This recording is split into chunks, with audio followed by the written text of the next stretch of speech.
न पहुंचे ते आई रे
बंधु। जिस समय बाबा साहब उस संविधान सभा में सीधे नहीं पहुंचे, बंगाल की विधानसभा में प्रतिनिधि बने हैं और वहां प्रतिनिधि बनने के बाद में उन्होंने बंधु संविधान सभा में जब कदम रखा था, सज्जनों, यह संविधान बनाने के लिए संविधान सभा में 7 सदस्य चुने गए थे संविधान लिखने के लिए, संविधान बनाने के लिए।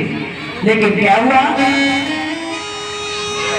7 सदस्य जो चुने डॉक्टर बी.आर. अम्बेडकर थे और माननीय अल्लादी कृष्ण स्वामी अय्यर, माननीय एन गोपाल स्वामी अयंगर, माननीय doctor K M. Munshi, Syed Mohammad Saadulla, B L. Mittal, D P. Khaitan, ये 7 सदस्य संविधान बनाने के लिए चुने गए थे। लेकिन एक अमेरिका चले गए, 2 दिल्ली से दूर रहते थे, एक की मृत्यु हो गई और 2 अपने काम काज में लगे हुए थे। कहने का मतलब बाबा साहब अकेले संविधान बनाने के लिए रह गए उस सभा में।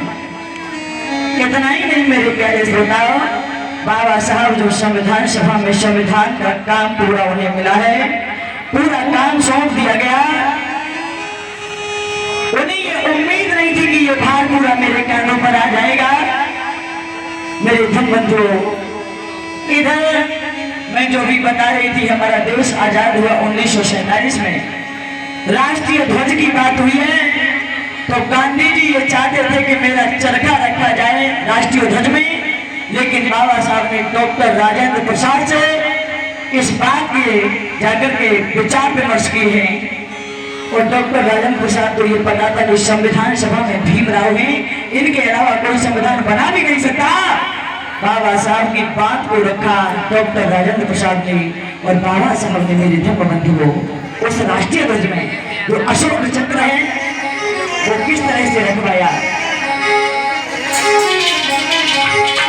23 जुलाई 1946 बाबा साहब ने मेरे धर्म बंधुओं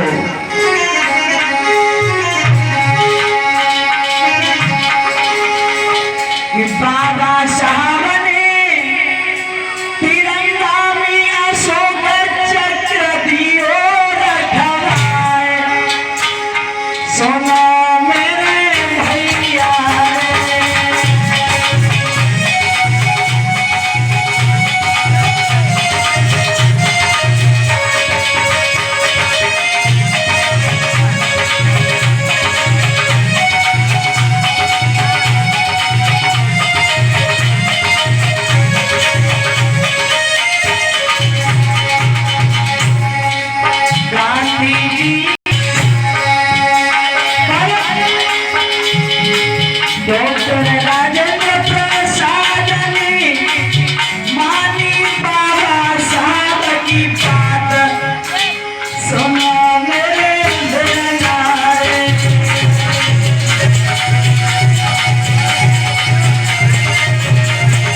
बताना।